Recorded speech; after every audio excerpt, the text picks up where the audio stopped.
Хардал Жанжинбээс Пүрүүжвийн хурдан адуутай болсон нэгэн домгоос сонсгоол. Эрт нэгэн цагт Хөвчин Жонон Вангийн өндөр лам аяны төрөө мултлан Хардал Жанжинбээсинд буухтна. Холын аяны ламтан дээш ямарл хонож ямар гээд бээсийн хөнхөл алджээ.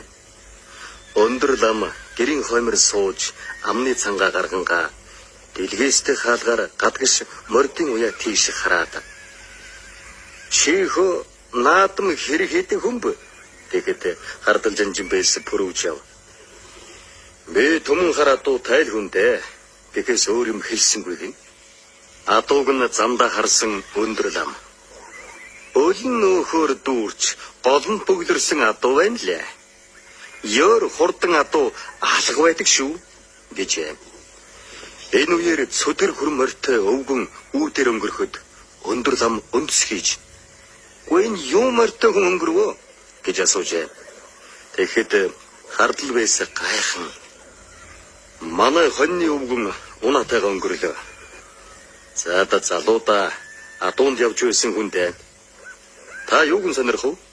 гэхэд "Хорхойдсон шижин байдсны унаг унжээ" гэж ламтны хэлэхэд Бээс хоньны өвгнийг дуудаж "Манай хоньны хүрэн морчин ямар гүний унагсан бэлээ дээ" гэж гинэ.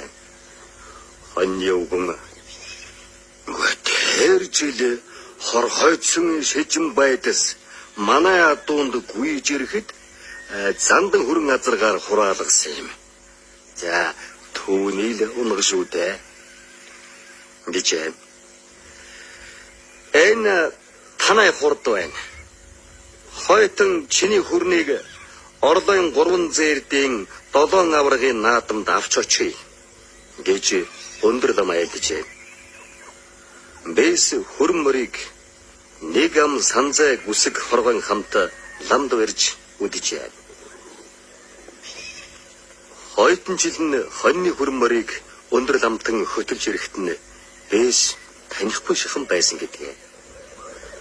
Тэгэхэд сайн морь уяа тэнцэхээр ховлон хангардын өөдө мэт болно гэж лам айлджээ.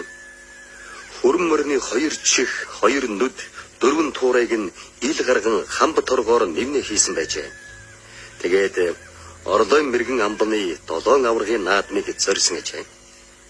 Тэнд Орлын 3 зээрдийн нэртэй уяаж нагваралд өвөл гарч чихэн хөлдсөн хов хүрэн гэдэг маш хурдан морь байлаа.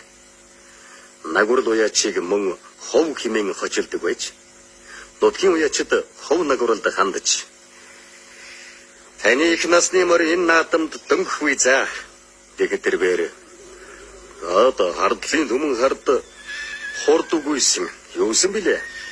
Уяан дээр нь түмэн их зогсож байх юм. Бид барахгүй болсон бизээ гэж байжээ.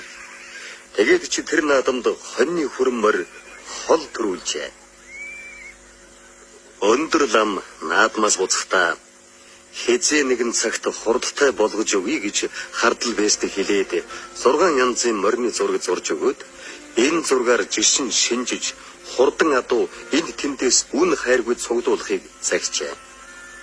Дашрамд хэлэхэд өндөр лам алдартай зураач байсны дээр Хардал Бээс ч мөн сайн зураач байсан тул зургийг хуулан яа шинжээч нараа тал тал тийш мордуулан харь хошууны адууг шинжүүлж тандуулах болжээ.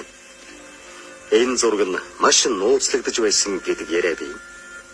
Тэгээд галширд газрын хурдан хөвшлийн адуунуудад цуглах болж улмаар дийлдэшгүй хурд нэртэй цуутай уяачтай болсон хэмээх нэгэн домог бий. Үнэхээр галширын адуу хурд хүчээрээ гайхуулсаар буй билээ.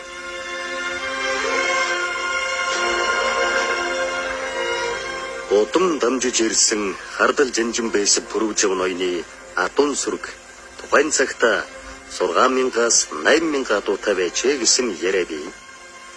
Пүрүүжв ноёны адуун сүргээс угшилтай сандан хүрэн хоовн сарал, номин цэнхэр, элбэг хээр, идэр хээр гээд олон сайхан хурдан азарганы үр удам галшир нутгийн адуун сүргийг буй болгосон гэлтэй.